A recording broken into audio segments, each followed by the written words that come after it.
Sidney Ohana. Je suis praticien depuis 35 ans. J'ai été formé principalement à la cancérologie, puis à la chirurgie du sein et à la chirurgie plastique. J'ai été enseignant d'anatomie pendant de très nombreuses années à la faculté et je suis actuellement professeur à l'hôpital Hadassah de Jérusalem. Je voudrais insister sur un point, c'est que l'excellence française ne date pas d'aujourd'hui comme on peut le penser. Étant membre de la Société d'histoire de la médecine, j'ai publié un livre sur 3000 ans d'histoire et à chaque siècle, je suis tombé sur des médecins, des chirurgiens français qui étaient déjà passionnés par cela. Autrement dit, cette excellence découle d'une appréciation particulière de la beauté dans la culture française. Ce n'est pas pour rien que le prix qui va être remis s'appelle Suzanne Noël, puisque déjà, en plus, femme, à une période difficile pour les chirurgiens femmes, Suzanne Noël vantait l'excellence française et montrait à quel point on pouvait, sous anesthésie locale, faire un petit lifting qu'elle a fait dans les années 1920, c'est-à-dire il y a presque un siècle, à Sarah Bernard. On doit à beaucoup de chirurgiens français des progrès colossaux. Les noms, vous les connaissez tous puisque vous êtes praticiens, que ça aille de Tessier à Illouz à Mitz, et le naturel est le mot clé de la chirurgie définie par les chirurgiens français.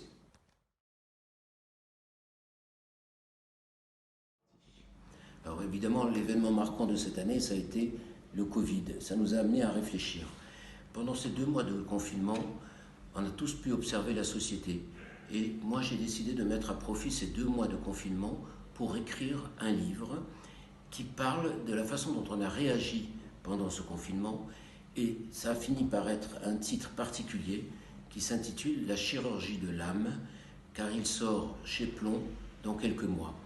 Qu'ai-je constaté à ce moment-là? C'est que même si nous étions masqués, on attachait de plus en plus d'importance à notre physique. On se regardait dans la glace démasqué et on se masquait. J'avais comparé ça à l'effet Snapchat que les jeunes utilisent, où ils maquillent leur visage, l'envoient sur les réseaux, mais quand ils sont confrontés à leur vraie image, un décalage apparaît et un problème identitaire apparaît. Eh bien, ça a révélé un certain nombre de malaises, ce Covid, d'où ce rebond le 11 mai, où nous avons vu une plus grande demande de médecine et de chirurgie esthétique. Et je pense que dès que le vaccin sera là, l'avenir de la médecine et de la chirurgie esthétique sera beaucoup plus rose. Et donc, pour les jeunes chirurgiens, les jeunes médecins qui s'installent, je leur prédis un très bel avenir.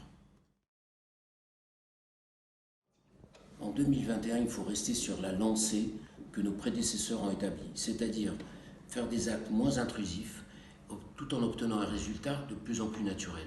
Cette lancée se définit, elle est particulièrement française, mais je constate quand je voyage dans d'autres pays qu'elle essaime dans les autres pays et qu'il faut continuer à trouver des techniques légères avec une reprise d'activité rapide, c'est ce que tout le monde demande, et des gestes simples. D'où cet essor phénoménal de la médecine esthétique qui est venu à notre secours.